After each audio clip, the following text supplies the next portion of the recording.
Have you ever seen a great general tell his enemy exactly where he's going to attack? Of course not. The element of surprise is everything. This is Law 3. Conceal your intentions. Think of it like this: win the victory before you even declare the war.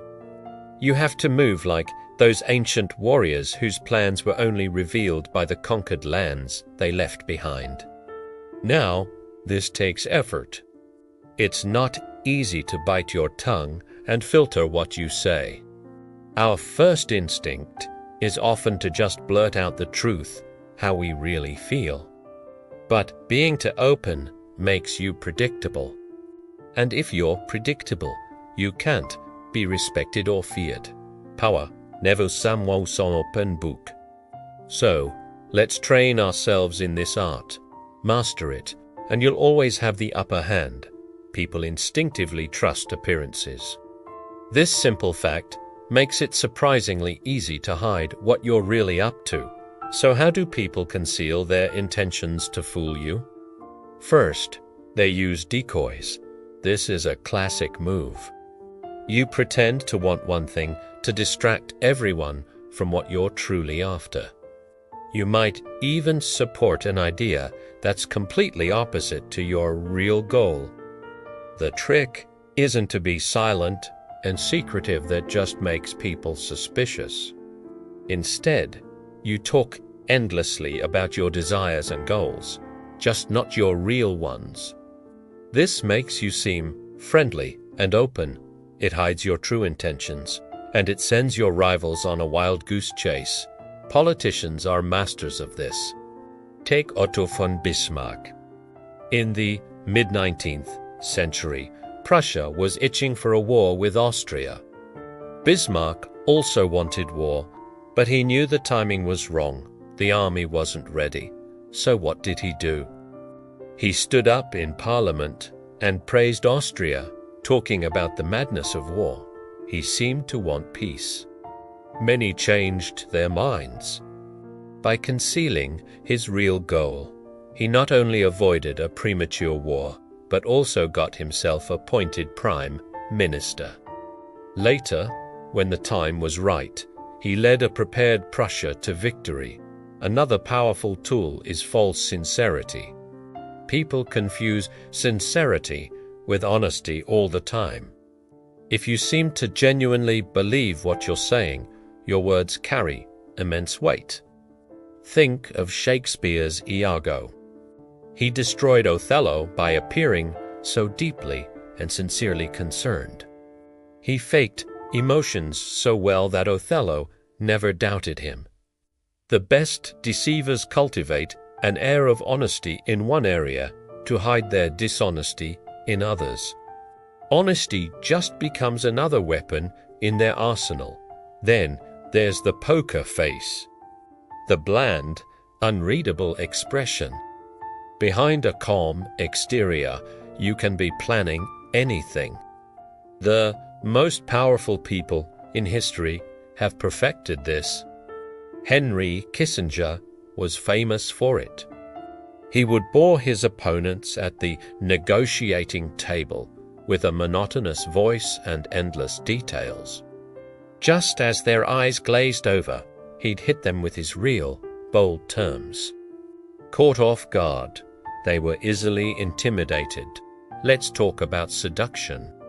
The Marquis de Sévigné was trying to win over a difficult countess. The famous courtesan Ninon de L'Enclos advised him. The plan. He was to be seen in public, always surrounded by beautiful women, acting completely nonchalant, especially where the countess could see him.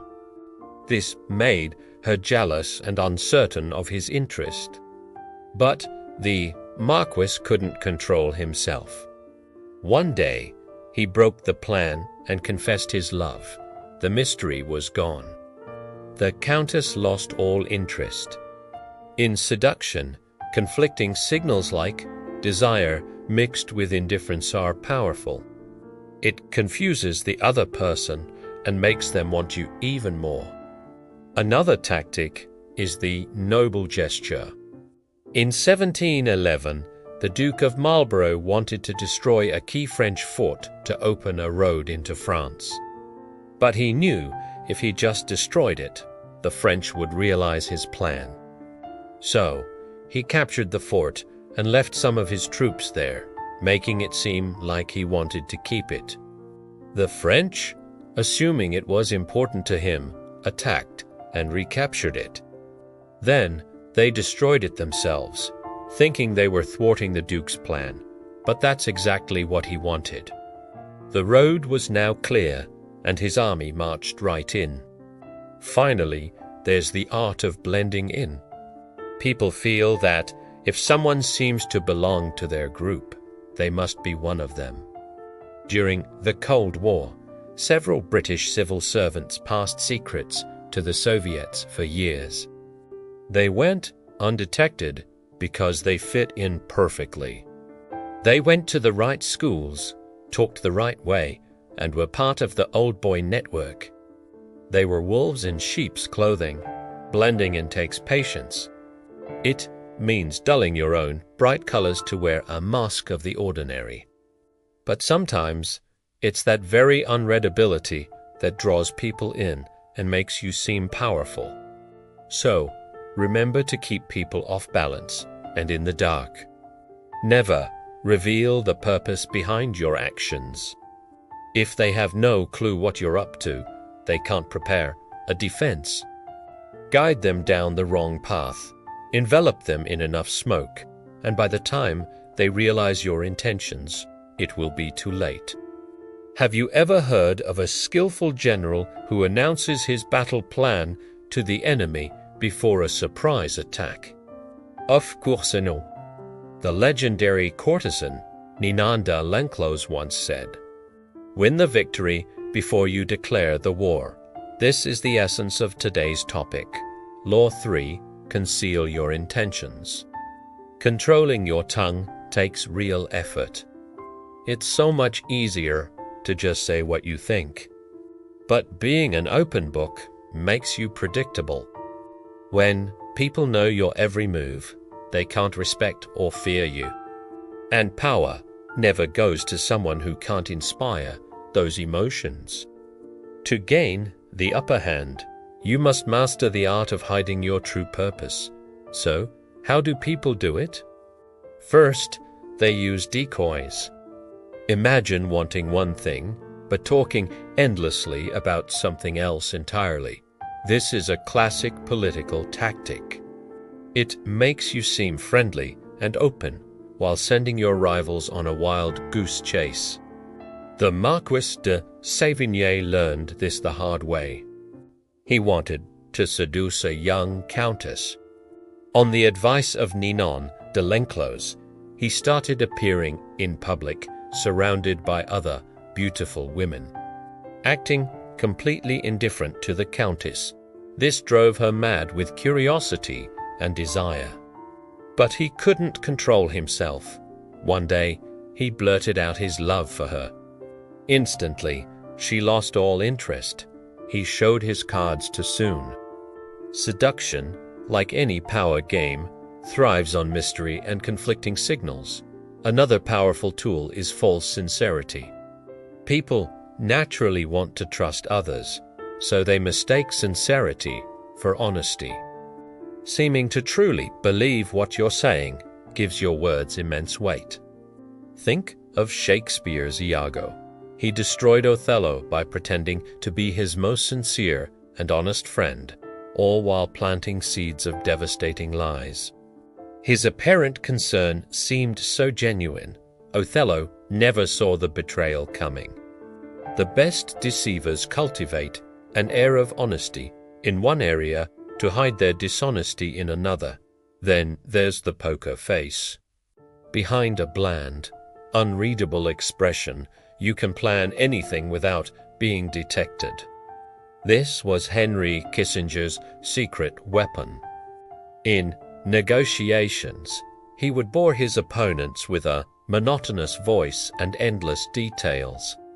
Just as their eyes glazed over, he'd hit them with his bold terms. Caught off guard, they were easily intimidated. A good poker player doesn't act. They practice a bland behavior that confuses everyone at the table. People also use noble gestures as a cover. We all want to believe in good deeds, so we rarely question the motive behind a grand, noble act. During the War of the Spanish Succession, the Duke of Marlborough wanted to destroy a key French fort to clear a path into France. But if he destroyed it, the French would know his plan.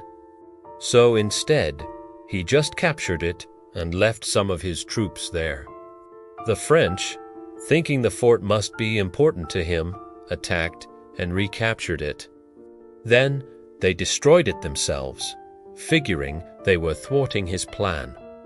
In reality, they did exactly what he wanted them to do, opening the road for his army. Finally, there's the tactic of blending in. Spies are masters of this. During the Cold War, many British civil servants passed secrets to the Soviets for years. They were never suspected because they fit in perfectly. They went to the right schools, talked the right way, and seemed like one of the group. People's instinct is to believe that if someone looks like they belong, they do. These tactics were used by figures like Otto von Bismarck, who faked a desire for peace with Austria to buy time and prepare his army. By concealing his true warlike intentions, he gained the power he needed to unite Germany later on his own terms. Remember, in the game of power, what you conceal is often more important than what you show.